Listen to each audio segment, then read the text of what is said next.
I just wanted to speak briefly about certain events which seem to be very significant in terms of current events, and then I want to try to complete the Pesach Shiur. But in any case, the first thing is what seems to be the fall of the Israeli government. The coalition is no longer what it used to be.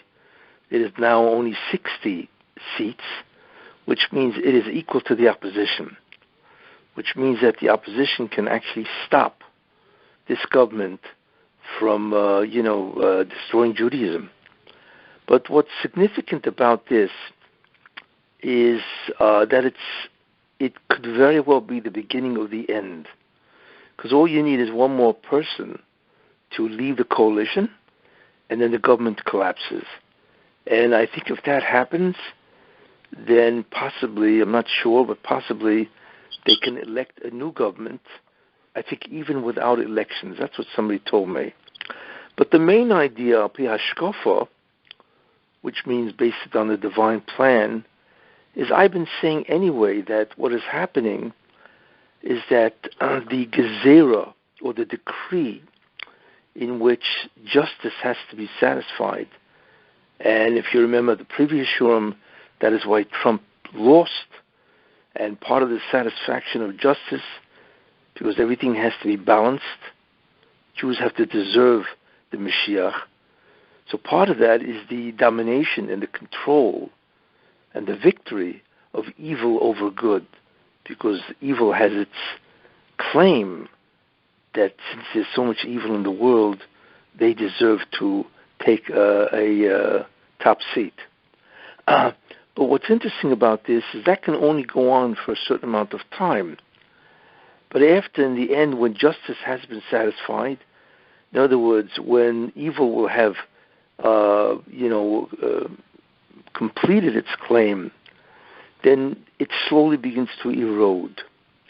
And we find that this is what's happening. We find it's happening in America, because Biden, his poll numbers are really in the dumps. And I think the whole Democratic Party is sick and tired of Biden, because they know it's going to be a slaughter in the November elections. So that itself means that evil, as represented by Biden and the Democratic Party and the liberals and progressive, is beginning to be vanquished. That's a very important idea, because of the gezerah, the decree, that they have to be victorious so far. If that was activated, operational, then this would never happen to Biden. That everything he would do would somehow be successful. But we see God is not doing that. Therefore, it tells us that the gezerah, the decree of the victory of evil, is dissipating. Now, what is interesting is that means that simultaneous in Israel, the Erev Rav, because that's again part of the decree, the Erev Rav, those Jews that want to destroy Judaism, they also have a claim, same idea, and therefore they also have domination. But that seems to be ending, because if this person quit the coalition, well, that's the beginning of the end of the ability of the Erev Rav to destroy Judaism. And what's interesting about this is that it's happening in Nisan, which is really the time of redemption. So that certainly is a very interesting, movement forward. Now, besides that, I understand that the Kever Yosef HaTzadik was vandalized by Arabs and so on, and they destroyed a lot of material, artifacts that are in the Kever and so on. That's also very interesting. Why? Because what they're trying to do is destroy the ability of the Yosef HaTzadik, or that spiritual side, from vanquishing the Zeramo. Because that's really what Yosef is. Yosef, as I will sometime explain, Yosef and Yaakov, as I will explain, took over the job of Esav. I'm going to be talking about that, in other lectures. So the major thrust of Yosef HaTzadik's mission is to stand up to the Zoyama, the Klippa, the Satan. And that's his major idea, and he represents that idea. So what is happening is the Satan realizing that he's fast losing his claim. Therefore, the Satan is in some way trying to destroy the resting place of Yosef HaTzadik. And what that means is that he's trying to destroy the ability of Yosef to remove the Zoyama, which of course is what the job of the Mashiach ben Yosef is. So rather than it's tragic, but what it indicates is an attempt by the Satan before he's taken out to stop Yosef, the spiritual energy of Yosef, to destroy him, to destroy his minions, his klippas, right? And also to destroy, of course, his ability to be power over the world, to destroy the Zoyama. So that seems to be what is happening. It's easy to be fooled, but there's always a war between good and evil, and we are watching that. And like I once mentioned quite a while ago, that one of the major impetuses of evil, and why we see such a display of evil all over the world, especially what's happening in America, the whole concept of gender fluidity and gender distortion, perversion and so on, all of this is because the Satan is dying. So he's desperate to try to get Jews to sin, as I will explain. So this is really part of the entire contest. And we already see this by Moshe Rabbeinu, where Paroi issues an edict where the Jews have to gather straw besides building bricks. And what that means, of course, is the balancing of justice, where evil has its claim. You see, this is really what we're seeing, that at the end of time, which I've mentioned, evil tries to dominate and in some way tries to recoup its energy. But ultimately, of course, it fails, just like it failed in Egypt. In any case, that's just a comment and a statement, observation about what's going on now. Look, we have never seen such an incredible victory over evil, over good. And what is happening in America is incredible in terms of the transgender and the perversions of what's going on. And the same thing in Israel. We have never seen such a rabid attempt of the Erev Rav to destroy Judaism in so many different ways, in kashrus, in conversion, right, in Shabbos, in the army, in Torah, and so on. Because this really is what's called the last hurrah. That's really what it is. And like I say, the Satan is desperately trying to recoup his energy and survive. So this is, we know, it's predicted, and the Gemara clearly refers to all of this when it says that at the end of time, terrible things will happen. Civilization will look like it's collapsing. There's so many different statements in Sotah and Sanhedrin about the ongoing collapse of civilization before Mashiach comes, you see. And that's really the war between good and evil. But don't worry, this is what has to be to balance the judicial system, where people have to deserve the messianic process to begin. And therefore, this is really what is expected. In any case, I want to continue with the ideas and ultimately explain these ideas, how they are the underpinnings of Pesach. Now, last week I had given a whole shiur. It was quite detailed about the concept of the Satan, the concept of what the original plan was, right? The concept of the Zoyama, the 4 different levels of the Zoyama, and what they are and the nations that represent them. I had spoken about that last week. Now you may wonder, why am I spending so much time on the Zoyama? And the answer to that is because the basic mission of the Jews in Egypt was to destroy the Zoyama. You see, as we will see by the mitzvahs. That is why I'm spending so much time. Because you have to understand what's called the mechanics, the operational principles of the Satan and the Zoyama. So I want to continue and then lead into Pesach. Now, a thing that you have to understand, which I've mentioned previously many times before, but this is its right place. The question is, how do you deal with that? We know that man, Adam, and mankind was never supposed to confront the Zoyama. It was Geshem, materialism, or physicality. And then by bringing down the energy of the spheres, change physicality into spirituality, and change spirituality into what is called the neshama, the level of divinity. That was the original purpose and task. But Adam, therefore, basically was not, he was physical and not physical. You see, Adam, we know, was given a task.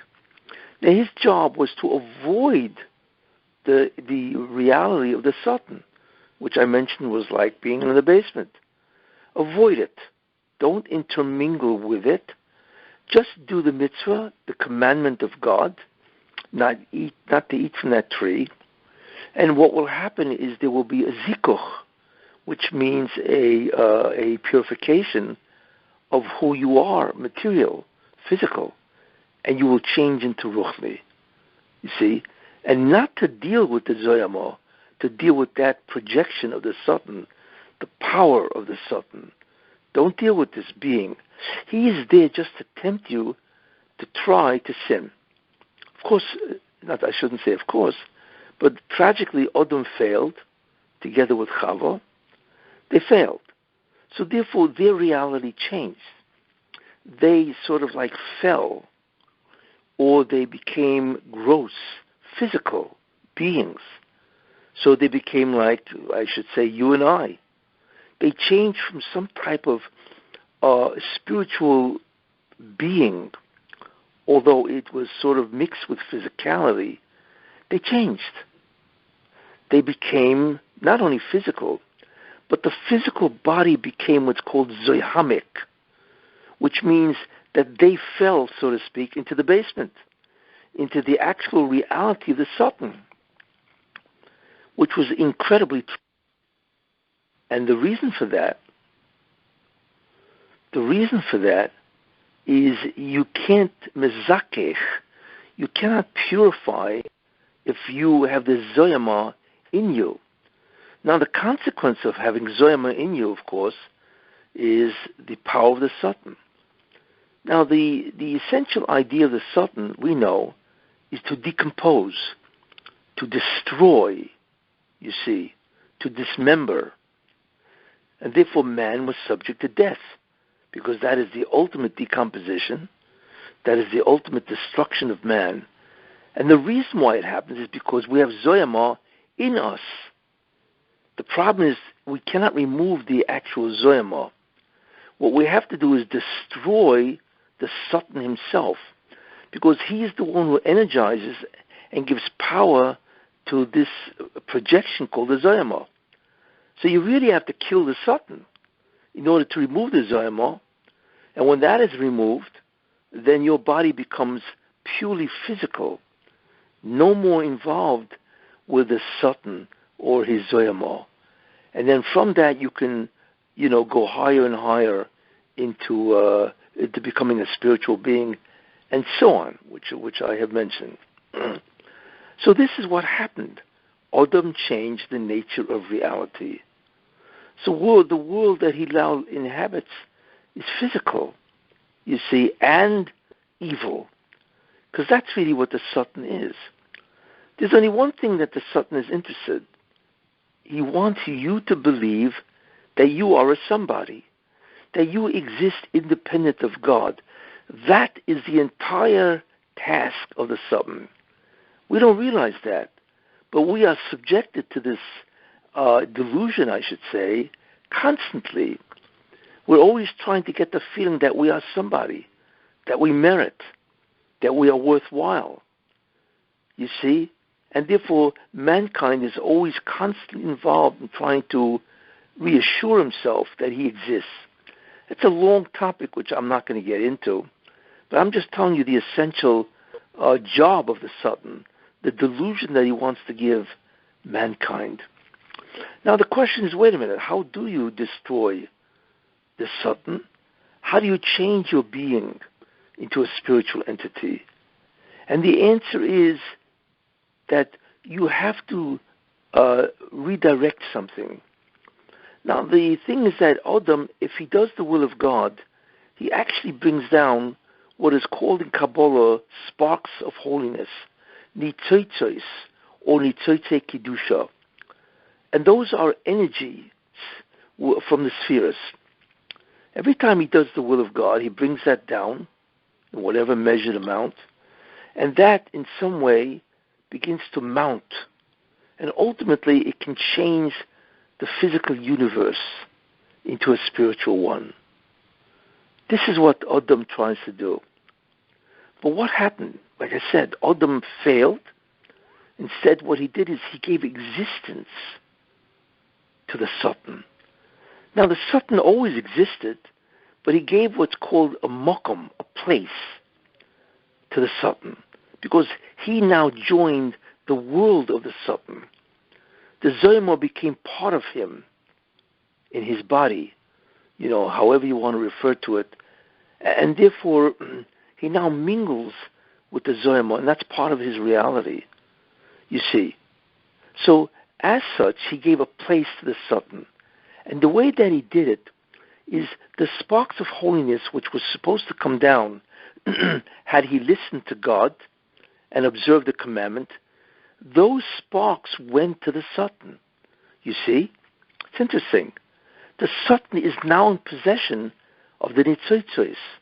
That's called yoinek or yoniko, where the Satan can nourish from the actual spiritual energy of the spheres at a certain level, you see. And the way the Satan can do this, right, is when you sin.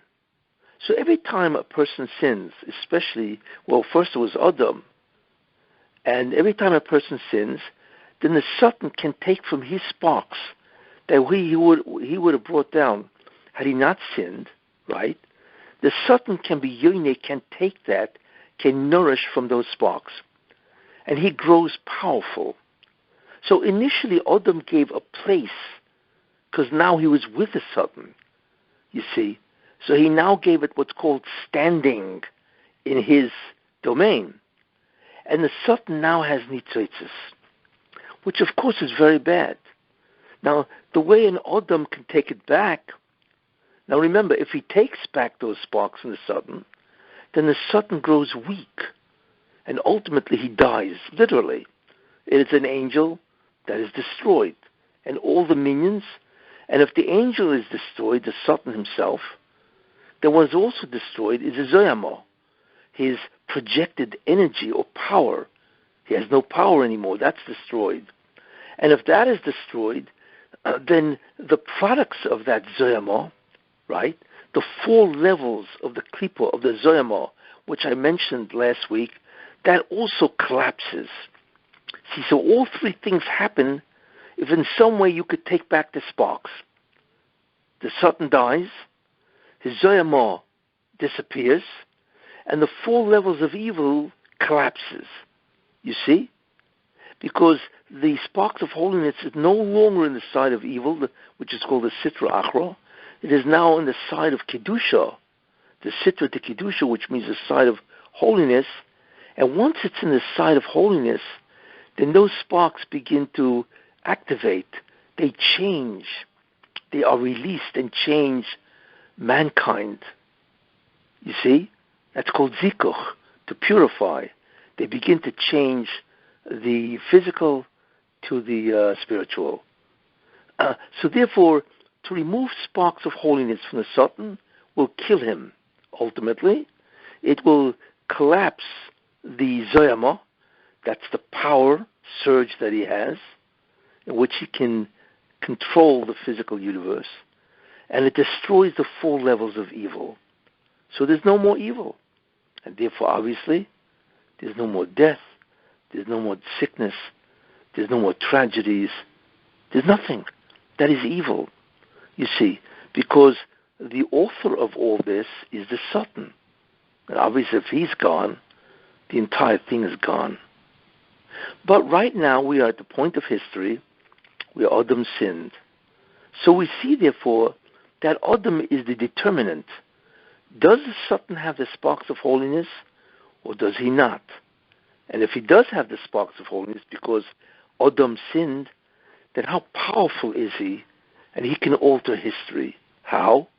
By influencing the nations of the world to do his bidding, which is exactly what he does. You see. Now, if, however, he has to give up the sparks, like I said, then that is the beginning of the end, and the whole reality changes. And that's what we want. Now, the major neshama, soul, that is responsible to remove these sparks of holiness from the Satan, thereby killing him, collapsing his Zayama, and collapsing, eradicating the 4 levels of evil that is created by the Zayama, the major individual is called the Mashiach ben Yosef. You see? That's why he exists. Because once Adam fell into the Zohamic embrace, you need an individual that can remove that, contest with that, and remove it. Once that's removed, and the sparks are now part of the Jewish people, you see, you have what's called the Mashiach ben David, and his job is to bring down the flow of more sparks, and that ultimately changes the entire world. So you have 2 individual souls responsible for 2 different aspects of the job, which is ultimately to raise the physical universe to a spiritual and then to a divine. And that is why there is a Mashiach ben David and a Mashiach ben Yosef. You see? And the reason why you have 2 people is because one who contests with evil cannot have the same characteristics as one who has to be in charge of bringing down more sparks. You see? That's why there are 2 people. And as we see, the forerunner of Yosef, of course, was, as we will see, the Yosef in Egypt.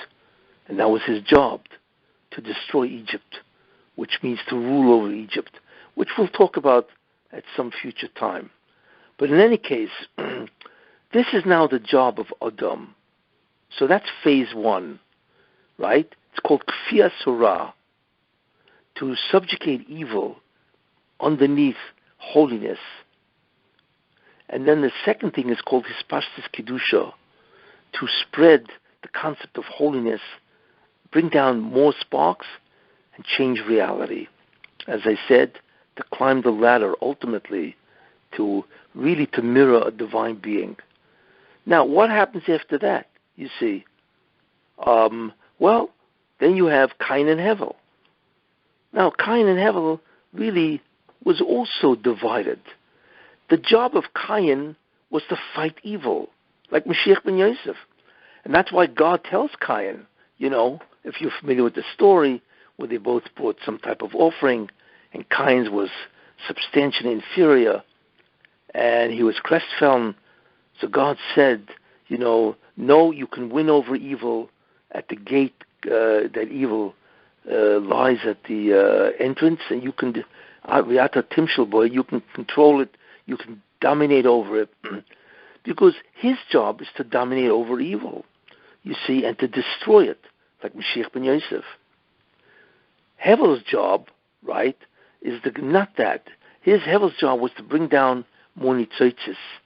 So in a certain sense, his job was like Mashiach ben David.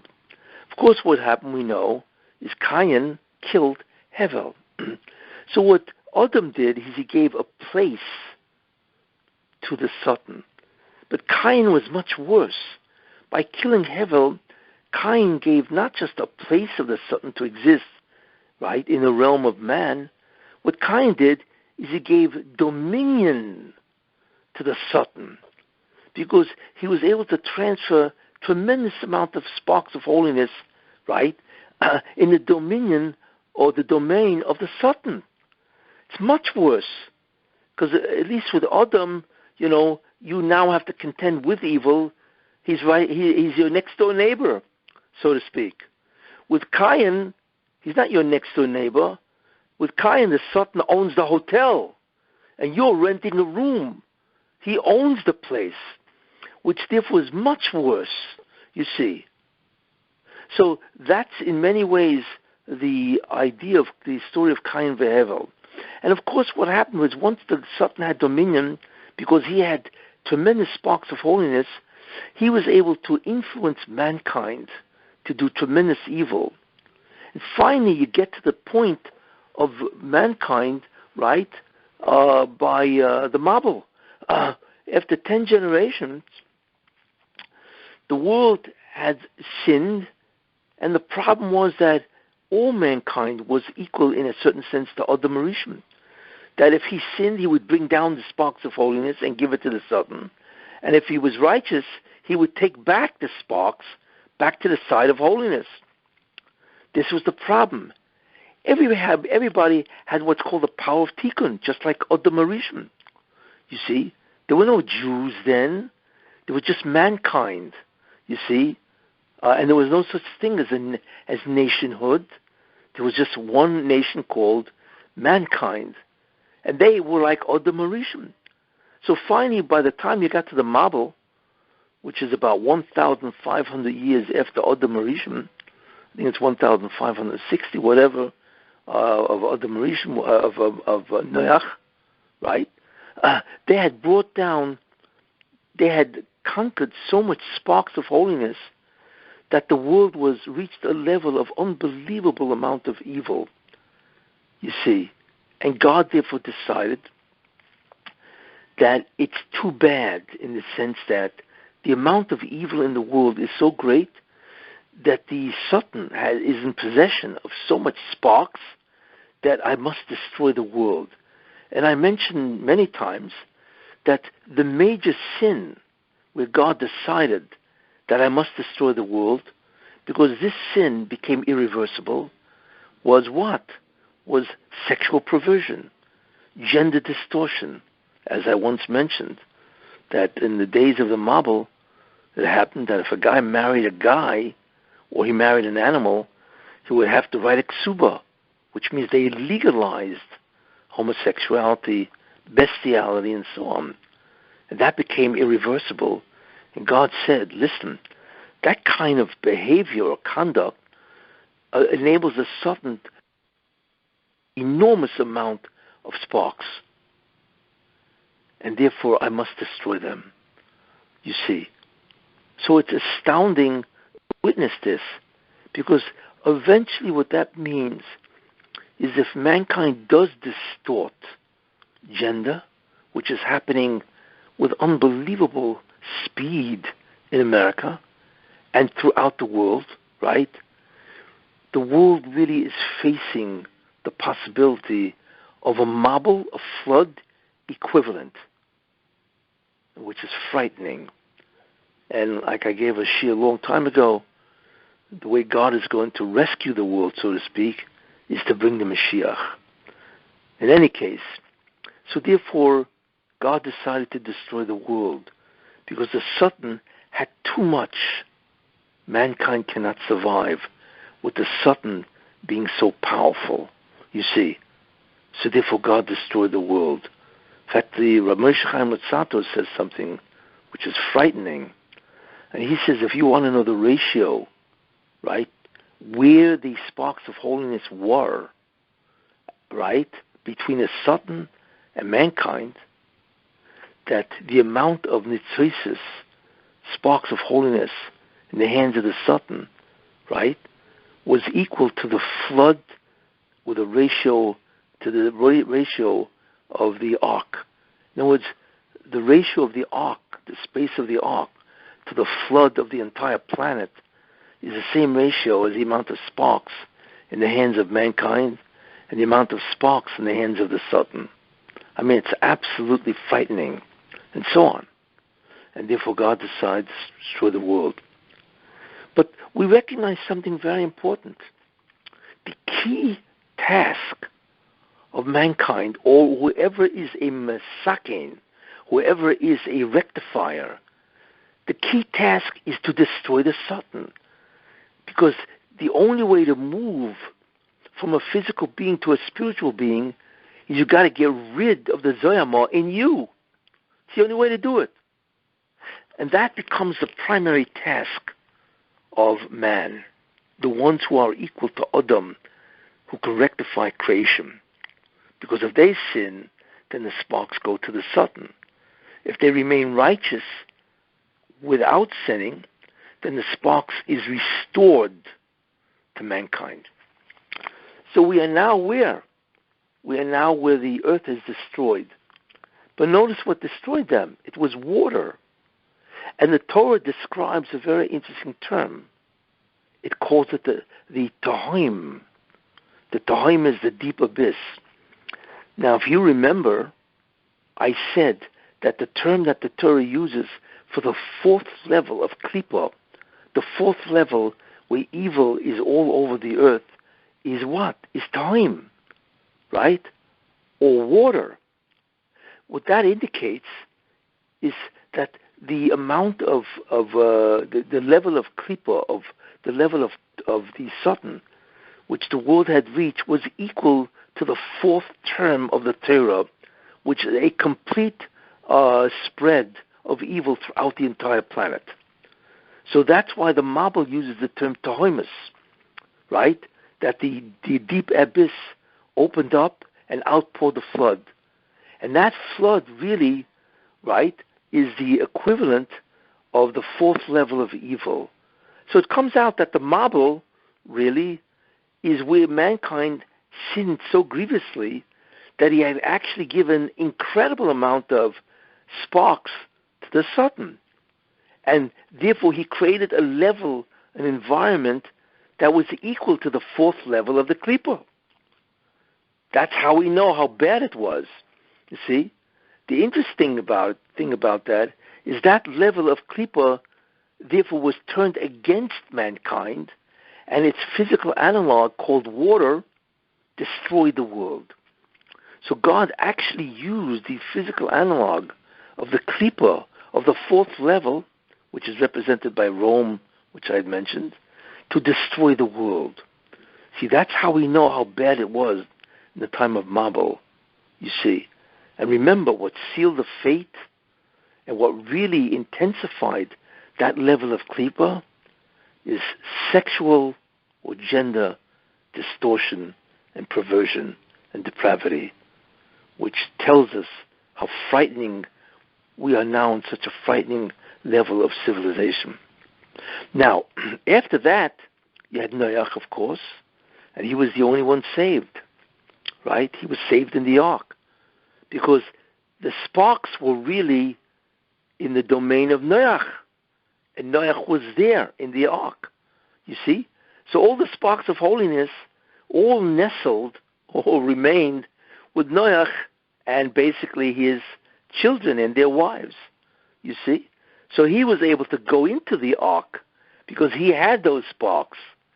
Everybody else who didn't have the sparks, who was in the hands of the Satan, died, you see? So we begin to see a tremendous amount of analogies, metaphors, what really happened with Noach. But remember, the key concept is the major task of mankind, whoever has the ability of Tikun, is to get rid of the Satan. And then you can proceed to change physicality into what? Into spirituality. Now we come after another 10 generations where mankind is sinning. But the sin of mankind then was to try to destroy God. Yes, that's the Tower of Babel, where mankind actually has this delusion that they can destroy God if they build a tower high enough. Therefore, what mankind did is after Noach, it deteriorated again until you get to the Tower of Babel. But there again, they created a situation of the fourth level of the environment. And that fourth level is not only the level or the intensity of evil, it's also the spread of evil. And that's one of the reasons why the world spread. You see? And God confused them He changed the languages, and He spread all the people throughout the world. Because the claim evil had and the level evil achieved is not only the intensity of evil to war with God, but also how pervasive is evil in the world. And it became pervasive throughout the entire world, you see. And that's why, one of the reasons why there was spread. There are other ideas, but this is a very important idea, that their punishment of being spread throughout the world really is the level that they themselves created. That evil is not only intensified, but evil must now spread all over, because that's its claim, in any case. So we now have a very good understanding of what the main thrust of mankind has to be. God, of course, decided, look, I gave mankind 2 attempts at this, right? One is Adam, another is the Mabel, actually 3 attempts. One is Adam, the second was the mankind by the time of Noach, and the third is the Tower of Babel. Well, 3 times, 3 strikes and you're out. So God decided to change the scenario, the divine plan. Because remember, you still had to destroy the Satan. So what he did is he looked around, so to speak, and he said, Avram Avinu is the only one that is doing what? Avram Avinu is the only one, right, doing the will of God. So while he's doing the will of God, he's bringing back the sparks of holiness into the side of holiness.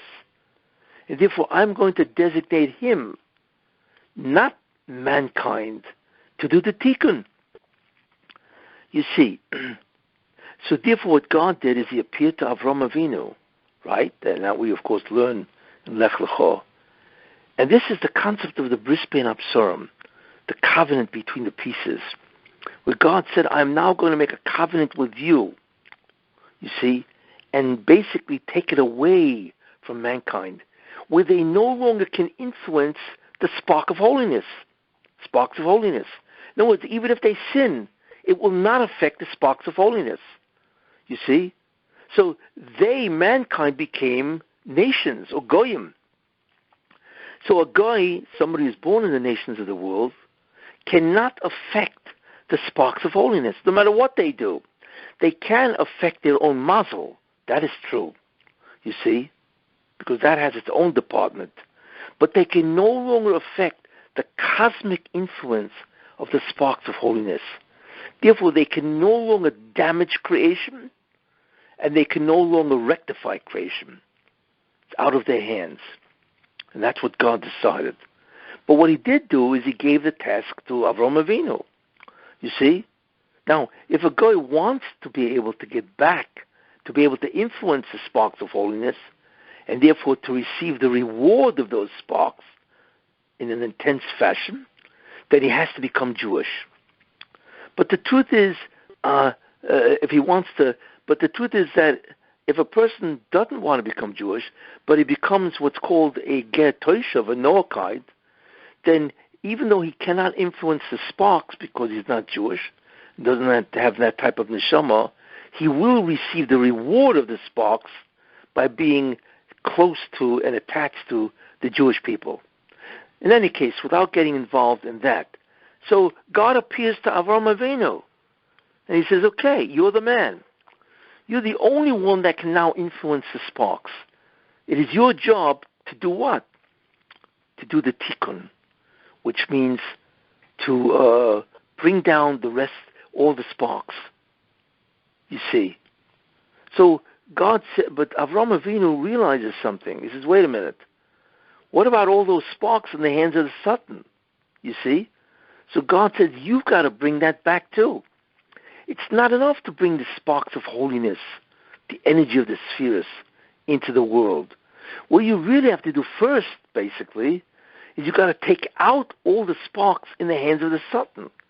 Because I need you to destroy the Satan, to collapse the Zoyama, and then to collapse the entire environment of the 4 levels of evil. I need you for that. So therefore, God makes what's called a covenant, an agreement, with Avraham Avinu. Very important idea, what happened. This is pivotal. It changed mankind, you see. And God said, the way to do this, right, how do you bring the sparks out, right? Either you and your descendants, because it has to carry on to the descendants, you need to take all the sparks that were in the hands of the Satan for the previous 2,000 years, because mankind was in charge of the sparks, all of them. So the Satan's got all those sparks. You got to get it out, right? So therefore, the way to take it out, right, is you have to remain righteous. That's how you take it out. You have to remain righteous even if you're in the domain of the Satan, you see? And then you will empty the Satan of sparks. He will die, the Zoyama will collapse, and all the levels of evil throughout all the nations will also collapse. But there's another way, because Avraham Avinu said, wait a minute, how do I know that I will inherit the land? Which means Avraham Avinu said, listen, what happens if my descendants, offspring, progeny, what happens if they don't do your will? You're going to destroy them like you destroyed the Mabul, right? You know, and so on, because they now have the power of what? Of bringing down the sparks. They've given it over to the wrong person, the Satan. It's bad news. They can be destroyed. So God said, no. I will now give them a different way of doing the Tikun. Means besides remaining righteous in a nation that, you know, is evil, whatever, if they suffer under that nation also, Yisurin, suffering, then they can also remove the sparks because they will have satisfied justice. So God created a new way, so to speak, that the suffering in itself will remove the sparks from the Satan. Very important idea. And therefore God made this deal with Avraham Avinu. He passed through pieces, and that's the way they used to make a covenant. Avraham Avinu cut animals in half, right? And he separated the pieces, and then he fell into a trance, which is a prophetic trance, and God passed through those pieces in 2 forms, right? One is a great light, right? Tremendous light, and the second was a smoking furnace. Yeah, it's all in Bereshis. Parshas Lech Lecha. What was the symbolism of that? Well, obviously, the torch, the flaming torch, is that they can bring the light back by taking out the nitzitzis, the sparks of holiness, right, from the evil, bringing it back to the side of holiness, right? They could do that by remaining righteous. And that's light, right? That's a tremendous amount of light. So that's one way of doing it. But the second way is a smoking furnace. He also passed in the form of a smoking furnace. And Rashi says that smoking furnace is what? Is an analog of Gehenna, burning, you see? And that indicates suffering. So God actually said they can bring me back. How? By taking the nitzitzis, the sparks of holiness, out of the Satan, either in remaining righteous or even under the influence of the Satan, or by suffering by the Satan. And there are many forms of suffering, exile, and all kinds of persecutions and so on. In either case, they will then take out the sparks, and that will succeed in destroying the Satan. And God says, and you should know, right, that therefore your nation, and he is the beginning of Egypt, therefore in order to remove the sparks of holiness, right, I must bring them to a nation that will be the greatest nation on earth, And they are called the firstborn of the Satan, because the Satan uses them as his main agent to spread evil around the world. You see? But he doesn't mention the name of the nation. He just says they will have to go into that nation, remain righteous, right? Take out the sparks of that nation, and then the Satan will die, his Zoyama will collapse, the level of evil will collapse, which means that the nation that they went into will also collapse, because they are sustained with the nitzoitzes, the sparks that the Satan has. So it's a wholesale deterioration and eradication of the entire satanic domain. It's astounding. But what happens if they don't do it? So God said, Ge Yizaracho, your descendants are going to remain Gerim. What's a Ger? A Ger is an alien, which means they have to remain righteous. But what happens if they don't remain righteous? How are they going to take away the sparks that mankind collected for 2,000 years? And it's now in the hands of Egypt, which is the main agent of the Satan. And the answer is what? Va'avodim. And they will work for them. Oh, there's the mechanism called suffering. And what happens if working for them as slaves is not enough? Then v'inu isom. Then this nation, which turned out to be Egypt, of course, will persecute them. You see? And when everything is done, part of which is they will remain Gerim initially, but then they sinned, so therefore they had to become slaves, and then they sinned more, and therefore they had to suffer at the hands of Egypt. And then it says, V'achakach, and afterwards, Yetzu b'rechush gadol. They would go out with tremendous possessions. Now, just to show you that the whole discussion really is about the sparks of holiness, even though it doesn't look that way, the numerical equivalent of Yetzu b'rechush gadol, the gematria of the phrase V'yetzu b'rechush gadol, is gematria, the same gematria, as nitzotzei kedusha, the sparks of holiness. That's the equivalent. That's the gematria. That's the numerical equivalent.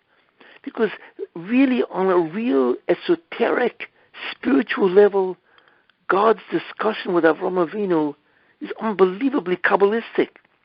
It's something that we don't see. Most people say, well, the Jews have to go to the nation ultimately, which of course is going to be Egypt. But the question, of course, is why? We say God took us out of Egypt, but the question is, what are they doing in Egypt in the first place? And now you understand. Because the Jews took over the mission of controlling the sparks of holiness to accomplish the divine plan, which you know what it is. To remove the Zoyama, to become physical, to change physicality into spirituality, to change spirituality into divinity, which is Idam Habo. You see? And therefore the whole discussion centers around the sparks of holiness of the spheres. You see, this is really what took place in Egypt. Besides the obvious that the Jews were freed from slavery and the Jews became for at least a nation with an independent, theological structure and so on, and then they received the Torah. But really mystically, esoterically, Kabbalistically, it's really all about the sparks of holiness, which is really a very important idea, even though we are so far from that knowledge. But it's critical that you understand what is the game plan really that is going on. And this was the deal with Avraham Avinu. Now, God realized, and he said to Avraham, what happens if they fail in Egypt, which is ultimately what they did do. They failed. Even though they went out of Egypt, so they were successful in that sense, but they failed by the sin of the golden calf. So therefore God used the expressions, V'gam es hagoy dononoichi, and I will also judge, you see, the nation that they were slaves. And Vegam, and I will also allude to, well, if they fail to remove the Nitzotzes in Egypt, then I'm going to bring him into 4 more kingdoms. Each kingdom represents one level of the Klippa, one level of evil, right? And therefore the Jews will therefore have to go into exile into 4 different nations, which we know, of course, to be Babylon, Persia, Greece, and Rome, because they have to do the same job, you see. We are doing the same job that the Jews did in Egypt, you see. And that's one of the reasons why it says in the Haggadah, and every person has to see as if he himself went out of Egypt, because we are replacements. We are trying to do the same job that they did by removing the Zoyamah, you see. And therefore, we have to go into exile, 4 more nations, as I will explain later, each one having a level of evil which are equivalent to the 4 klippas, the 4 levels of the Zoyamah. You see how it all adds up? In any case, so this is the agreement with Avram Avinu, you see, where the main job now of the Jews, the descendants of Avram, is to remove the Nitzotzes, right? And as a result of that, to continue to further the plan of God, is to bring the energy of the spheres back or down to earth. And as a result of that, right, the Jews will then change their own reality, right, and usher in the future world. So this is the real beginning of the understanding of Pesach, as I will continue next week, and that'll be the conclusion. What's really going on is a very powerful Kabbalistic understanding of Egypt, and you will see that it explains really all the mitzvahs of Pesach. The events of Pesach is nothing more than a continuation of the mission that the Jews took on by Avram Avinu. Very important idea. Okay. Any questions?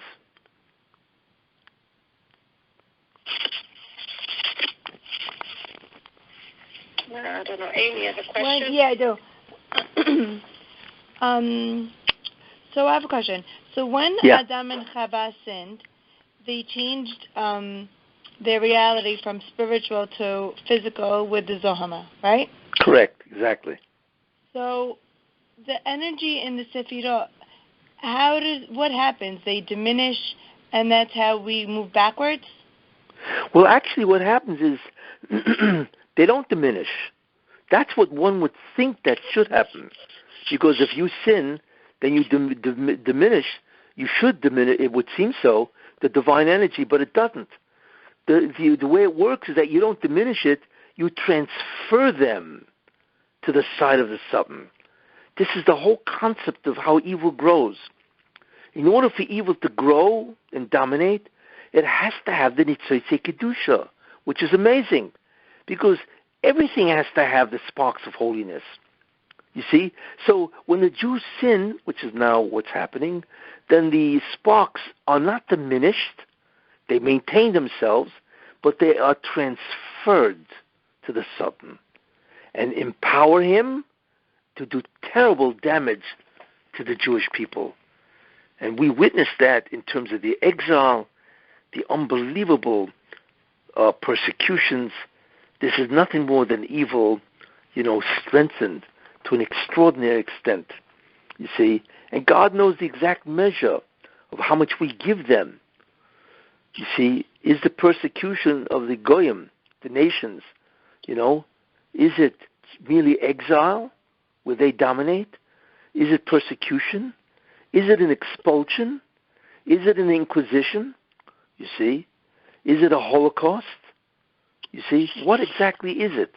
God knows exactly what form the suffering has to take place, because that's the concept of the smoking furnace, in order to get the Jews to remove the power of the Satan and bring it over to the side of holiness.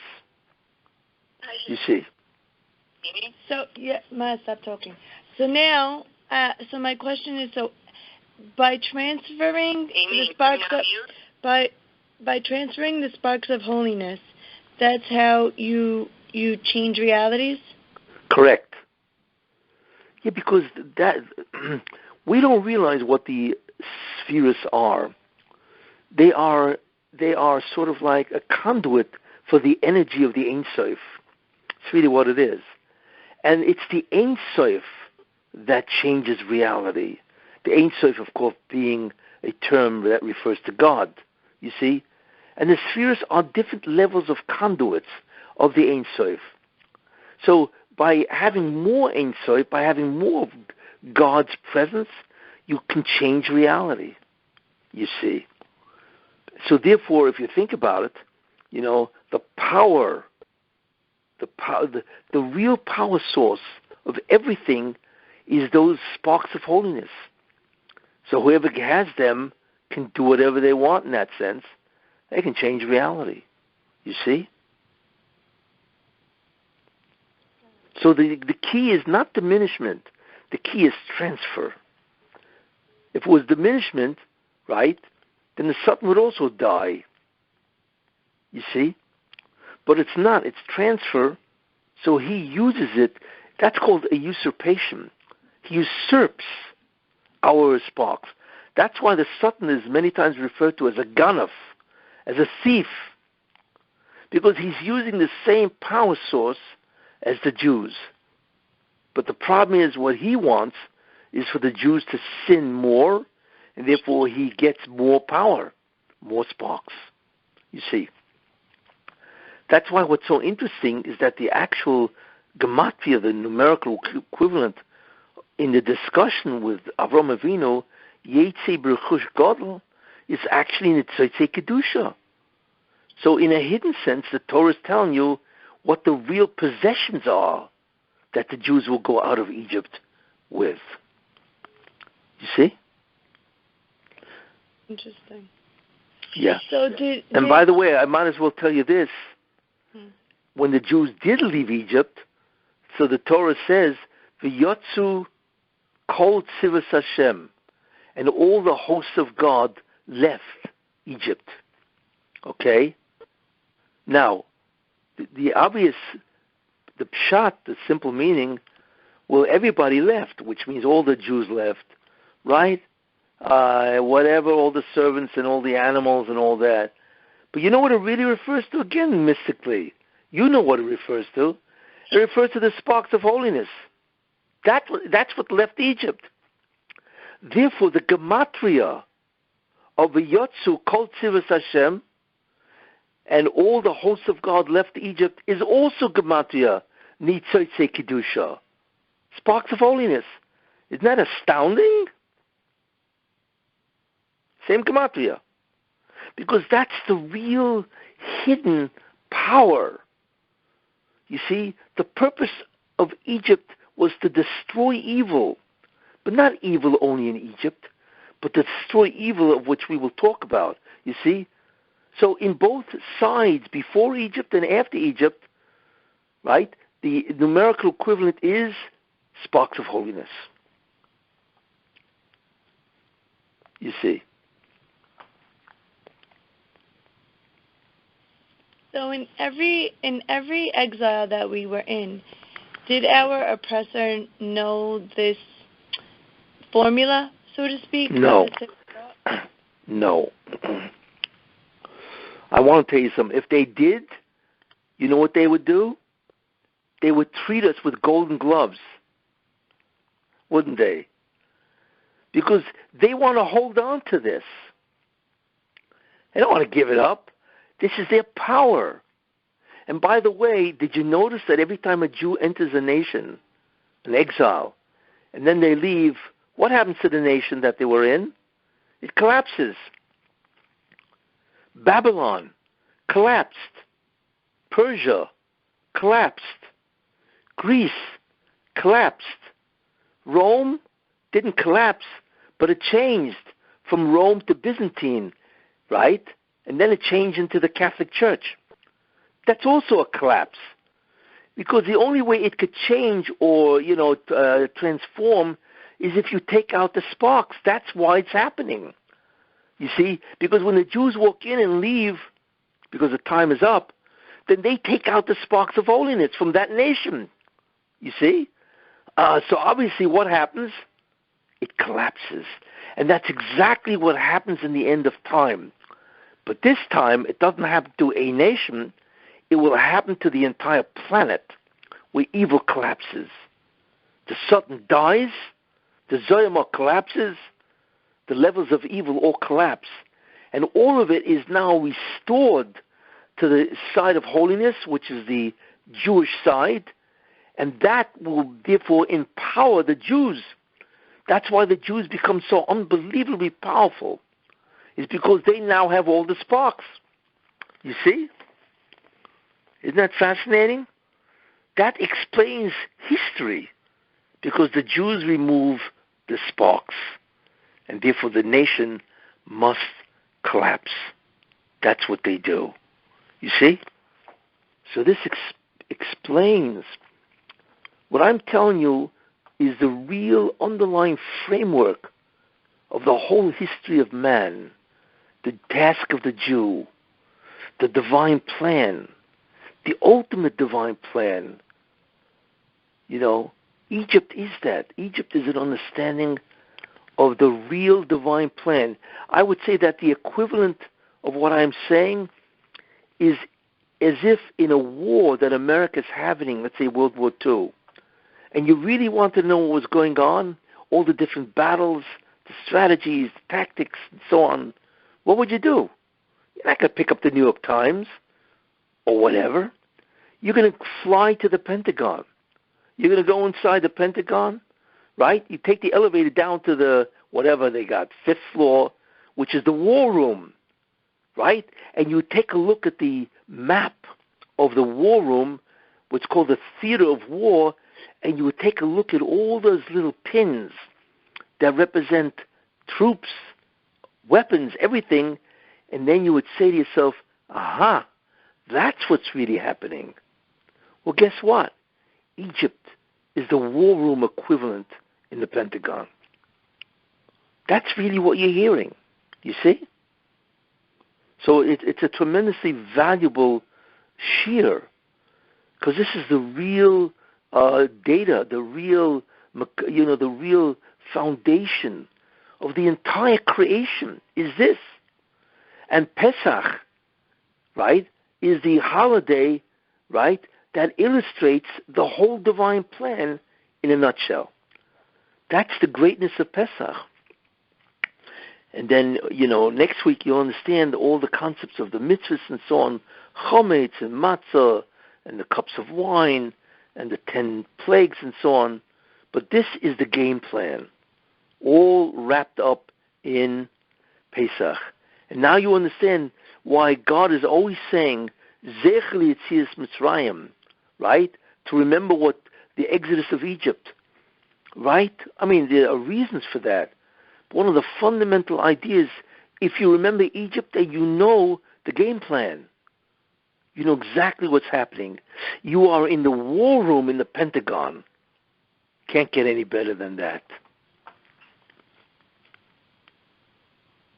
You see. So, now I have a question. I'm going to go back to what we were talking about, Yosef's tomb being vandalized. Yeah. Okay. So, a couple of questions on it. Does that give Bnei Israel a better position in the heavenly court in Shamayim, or, so to speak, for Hashem to back us up more against the Satan? Meaning, because you could tell the Satan, look what your children are doing to Yosef, who is the savior of so many of your descendants. He did such good things for you, and this is how they're repaying him. Yeah. Well, the truth is that there are several dimensions. What you're saying is true. There's no question that the Arabs are destroying a historical place. Why? And that is a tremendous sin. They don't realize. They are so filled with hate against the Jewish people. they have no idea what's going to happen to them. I mean, when God finally says enough is enough, what do you think he's going to do to these guys? And he's going to, all those people are destroying the kever, the grave of Yosef. They have no idea of the hell that they will go through because of what they're doing. So there's no question that is a part of the scenario. But another one is it's a barometer. If you want to know what's going on, just take a look at the current event. That's, it's once you have the understanding of the divine plan, you begin to realize that all this is barometers. By looking at current events and understanding how they fit into the divine plan, you see, you realize that these are what's called signposts. So the destruction or the attempt to destroy Yosef is really the attempt to stop the Jews from destroying the Zoyamah. That's really what it is. It's a signpost. It's a barometer. It's a message to the Jews. You see, that's really that the Satan is putting them all up to this, right, in order to stop the Jews from destroying the Zoyamah. Because Yosef HaTzadik, as we will see, stopped the Zoyamah. That's why he dominated Egypt. You see, he took out enough sparks of holiness to be the Grand Vizier. It didn't become the Grand Vizier because he was lucky, because what he had to do is represent who has most of the nitzosis, the sparks. And since he is, which we will talk about later in the future, but since his avodah was so great, he had emptied a great deal of the sparks from Egypt, so that meant that he had to become a barometer. He had to indicate by his position in royalty that he now has 95% or 90%, whatever, of the sparks. And therefore he had to become Grand Vizier, which is the guy that controlled Egypt. See, he himself, his position, or the fact that this type of Jew was so high on the ladder of political, positions, is a barometer of where the sparks are. See, that's how you have to look at it. You see, so the Arabs trying to destroy the place of Yosef tells us that in heaven the Satan is trying to destroy Yosef's, or the Mashiach ben Yosef's, ability to destroy the Zoyamah. But they can't do it to the Mashiach ben Yosef. They're trying to do it to a representation of the Mashiach ben Yosef, which is Yosef HaTzadik. You see? That's how you have to read the current events. Okay. So since the Mashiach ben Yosef is alive and he's a spark of Yosef HaTzadik, does he feel anything because from them trying to destroy the tomb, or not at all? No. He doesn't feel anything. You see? The only one who can affect Mashiach ben Yosef is the Jewish people. A goy cannot affect another Jew. The only thing that can affect another Jew is his own sins. You see, no goy has a power over a Jew, because that Jew is too high in the existential order. You see, what matters to the Jew is sinning and mitzvahs. Everything else is irrelevant. Why is that so important? Because that affects the sparks of holiness, you see. So either he's got it, or he doesn't have it. It's given over, transferred to the Satan, and therefore he is severely punished or whatever. So Mashiach ben Yosef can only be affected, his ability to come or not come is only dependent on the Jew himself. What is the level of holiness of the Jewish people? Is the Golus almost over? You see, have they done enough mitzvahs? That will affect him. What the Goyim do is irrelevant. They only come into play after it's been decided where the sparks go. You see? See how it works? So it doesn't really make a difference. But it does serve as a signpost. What is going on in heaven? It does serve that. You see?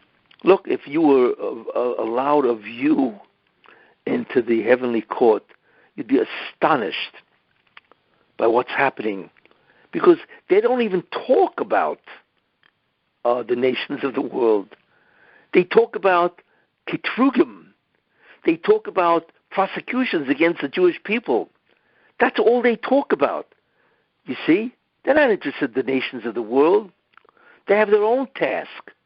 So all they talk about is, are the Jews sinning or not? And if they are sinning, how much, which sins, and so on. You see? Now, of course, the consequences are the decrees that affect the Jews, which, of course, will involve the nations of the world. But in heaven, they don't care about the nations of the world.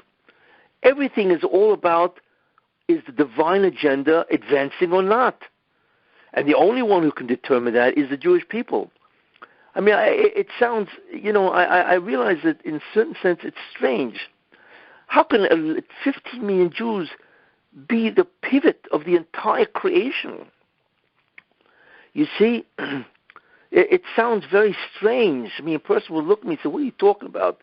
There's almost 8 billion people on the planet. You're going to tell me that the world moves only in response to what the Jews do? I realize it's hard to understand. But yes, the answer is yes. And that is exactly what the Bris Ben Hatzarim was. That was the agreement that God made with Avraham Avinu. Essentially, he said to Avraham Avinu, everybody is irrelevant. They can only determine their own future. But they cannot determine in any way, even one iota, of the sparks of holiness, which is really the power source of everything, the spheres. You see? I know it's hard to understand. How can 15 million people, right, be the essential dynamic mover of everything? I didn't realize. It's hard to understand. But that's the essence of Avraham Avinu's agreement with God. That is the essence of Egypt, and that is the essence of the giving of the Torah. That's all that counts. I realize in a certain sense, one may say, wow, that's arrogance, but it's not arrogance. Why? Jews didn't choose themselves. God chose the Jews, you see, because they were the only one listening to the will of God, doing the will of God. You see? So Goyim cannot affect Jews. It's Jews affecting Goyim. That's the way you have to look at it. What's going on there? What's the kitrug? You see? That's the real thing going on. It's a very important principle that I've told you. Goyim do not in any way, they register as human beings, of course, and they do register that they have their own mission, and they do register that they can earn a place in the future world, yes, but they cannot influence not even 1 nanometer of movement in the divine agenda. In order for a non-Jew, a Goy, to do that, he must become Jewish. There is no other way. You see? So, Rabbi, I remember you saying once that the Mashiach ben Yosef, he doesn't die. He's not going to die. Yes, that decree was changed. He should have died, because that was the original decree. What? What was the pasuk that you brought down? Because I forgot it. The pasuk that I brought down. Oh, Yosef Chai. Oh, okay.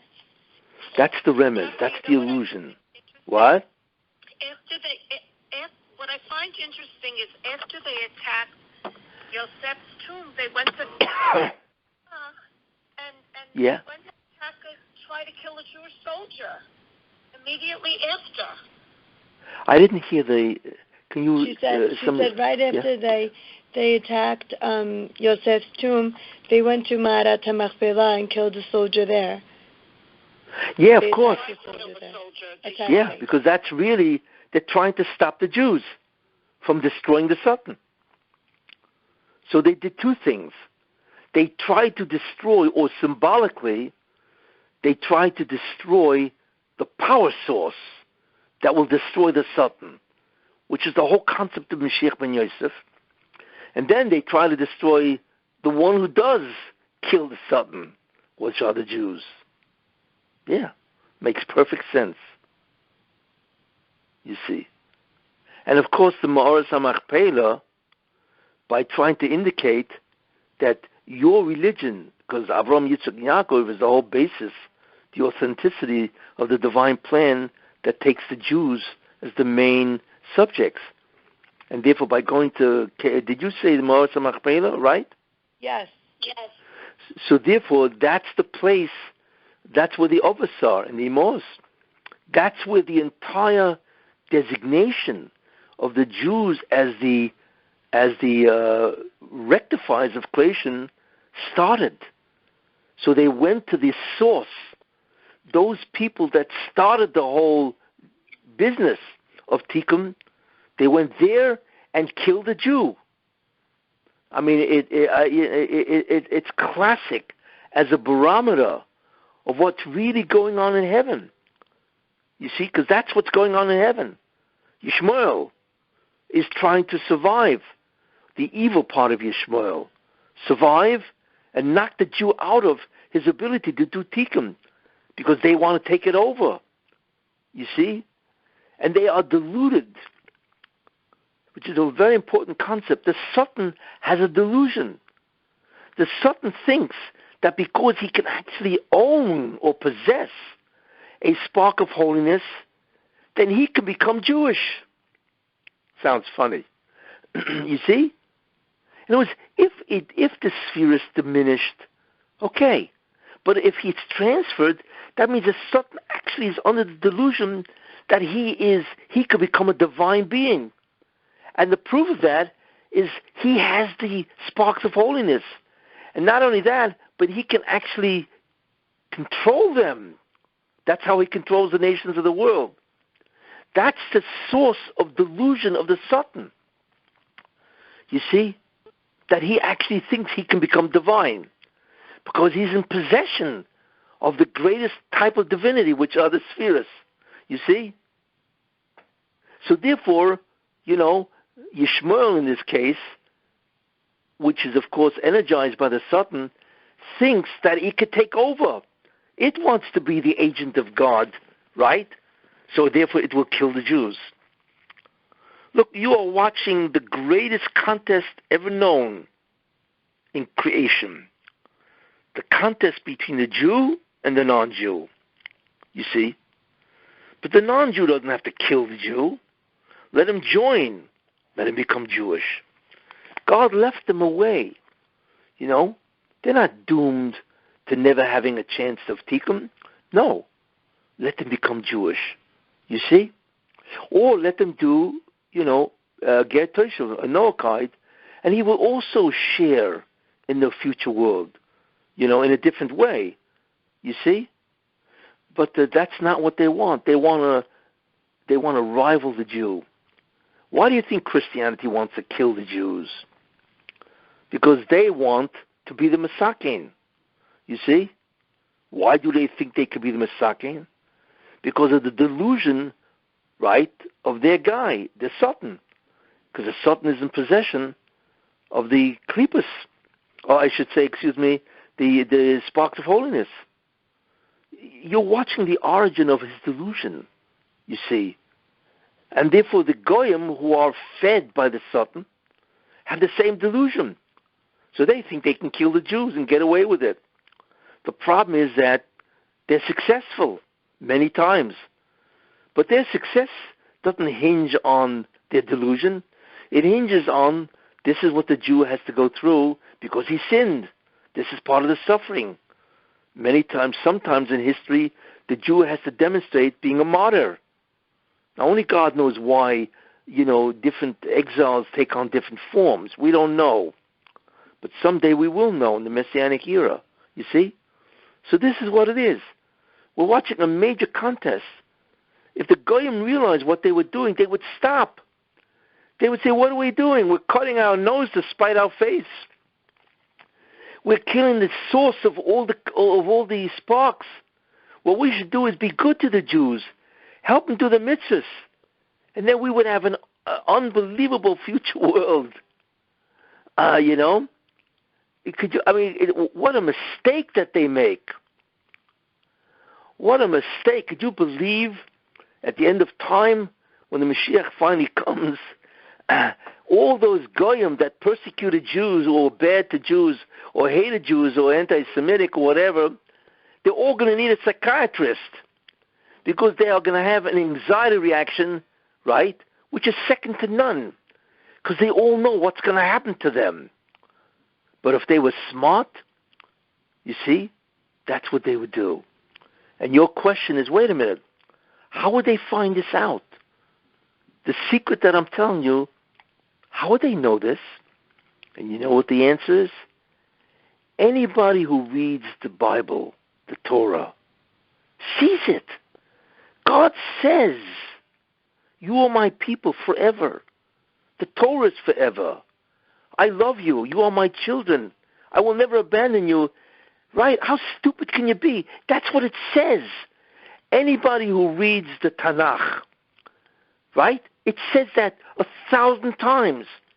The relationship between God and the Jews. So how could somebody come along and distort what it said in the Torah?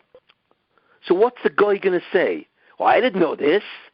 If I would have known this, I would have treated them differently. You see? So God says, what are you talking about? Why do you think I made the Bible, right, the Hebrew Bible, the Tanakh, right, the greatest book ever published? That's what it is, by the way. Why? So a guy can't say, well, I didn't know this. So God said, what do you mean you didn't know this? You have the Bible. Everybody knows what the Torah is, the Bible. Why don't you read it? And anybody who reads it sees a plain meaning. You see? How could you make a mistake? They have nobody to blame but themselves. You see? So God provided that. So they can't come and say, well, we didn't know how to treat the Jew. And God's going, what are you talking about? In the Bible, in the Torah, it says they are my children. That means they are princes. How do you treat them this way? How do you slaughter them, butcher them, right? Torture them, persecute them? How do you do this? Problem is when they finally find out, what are they going to say? And God is right. He offered them a way to understand and to see the truth. And they simply deny it because they are so busy trying to kill the Jews because they want to take over Judaism. Christianity has been trying to take over Judaism, right, for 2,000 years. That's all they think about. You see, take it over, take it over. You see? And everybody's jealous of the Jew. Why do the Arabs hate the Jews? You see? This goes on and on. But anybody who reads the greatest book ever published and reads it in an honest way immediately sees the status of the Jews in the divine plan. Okay. So, Rabbi, one more question. So now going into Passover, what should we have in mind? Like, what should be our main intention? And also, if something like positive would happen, what would we be seeing on the world stage? Do you think? To answer your second question first, the collapse of the Israeli government. And you already are seeing the collapse of America. It's not just Biden. America's dying. People do not understand that. And now they want to take over the school system and indoctrinate kids? I mean, can you believe what's happening in sexual perversions? Jersey gender distortions? What was that? Also New Jersey starting September. I know. I heard that just today. I was shocked. Does Phil Murphy have any idea what's going to happen to him when the wheels of God, when God looks at him? Does he have any idea? Does the state legislature in New Jersey have any idea what their end will be? It's incredible. America is dying. They are dying morally, ethically and righteously. It's incredible to watch. So we're going to see that. Hopefully in Nisan, it'll be accelerated, where it really begins. You see. So that's what to look out for. Like I've just done now. I've interpreted the destruction or the attempted destruction of the Kever Yosef, the grave of Yosef, how it fits exactly as a barometer, a signpost of what's happening in heaven, you see.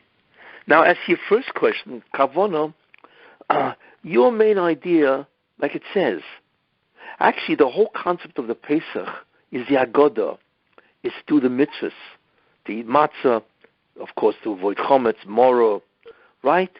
For 4 cups of wine, which I will explain, next week and so on. But the main idea is that Egypt is our story. Egypt isn't a historical event. It is a story of the Jewish people in brief. And therefore what you have to think about is that you are proud to be Jewish. You have to take pride in being Jewish, means in being part of God's army. Every one of us is part of his army, you see, with different assignments. It's really what we are, you see. And we have to win the war, you see, which is the destruction of evil and the observance of all the mitzvahs, you see. But we have to believe in God, right? We have to be proud that we're Jewish. And we have to look at Egypt, the historic event, is what the whole point was. Because the historical event of Egypt wasn't, the essential idea of Egypt is not just to leave Egypt, it's to go towards Sinai. That's the essence of Egypt. Without Sinai, there would be no Egypt, you see. So you have to be proud, and you have to convey that to your kids, that you're the luckiest person of all, because you're Jewish. You represent the King of Kings. You're the only one that can rectify creation. There is nobody else, you see. And if you do that, you will give God unbelievable, unparalleled joy. Could you imagine what it is to give joy to God? What he would do to reciprocate? How lucky do you have to be? People who work for a legitimate government and so on, they thank God that they have this incredible job. You see? Pesach is when we were assigned this job. How lucky are we? That's what you have to think. That we are the luckiest people of all, even though it's very difficult and it's been through a tremendous amount of, labor and tragedy and so on. But in the end, God will make this up. It says that. It's interesting. Ramchal says this. We do not understand. Why is it that the Messianic era is going to be so unbelievable? And the answer is because the Golus was so bad. You see, because God just doesn't want to bring, I'll end the Golus. That's not what God is looking forward to. He doesn't want to just, I'll end the misery, the suffering, and the tragedies of exile. Of course we'll be relieved. No, God is going to say, this is what you did with the Golus, right? And he's going to bring a Messianic era. The Ramchal says that this era is beyond comprehension. The joy, the happiness, you see, what the Jew will have, the pleasure, it's just beyond belief what the Jew will go through. It is a time that we cannot even comprehend, you see. So it's not just an ending of Golus. That's not the release. That's not the relief. And that's not the consolation. The consolation is not that the exile ends, but it's the beginning of an era which is diametrically not only opposite the exile, but is thousands of times more joyous than the exile, right, was painful. And the reason why is because of Pesach. So if you can communicate to your kids how lucky he is to be Jewish and explain Pesach that way, then you will have done. That's why the Rebbe says, you need to tell this to your kids, right? how joyful he has to be that he can do the mitzvahs and alter creation.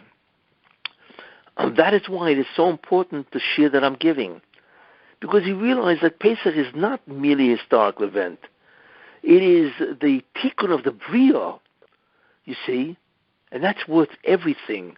That's what brings the joy. That you will have been one of the people responsible, right, for the glorification of God and the glorification, right, of His name and of the change, the existential change of all creation. You know, that's what Pesach is really all about. I'll end with this. I once said this a long time ago. I was once in my car waiting to do something, and I turned on the radio, and I heard this baseball game, and they were honoring, I keep forgetting the guy, he was a relief pitcher. Mariano or something like that? Yeah, anybody who's into baseball will know. What? Rivera, yeah, maybe. Rivera? Yeah, he was one of the greatest relief pitchers of all. Anyway, so they had a whole stadium filled with people, and when he came out, you could not believe the cheering of that stadium. Like 50,000 people screaming at the top of their lungs. You see? So all of a sudden what hit me was something which was really incredible. And what hit me was that, what is this? This guy, okay, was a great baseball player, whatever, so he's retiring.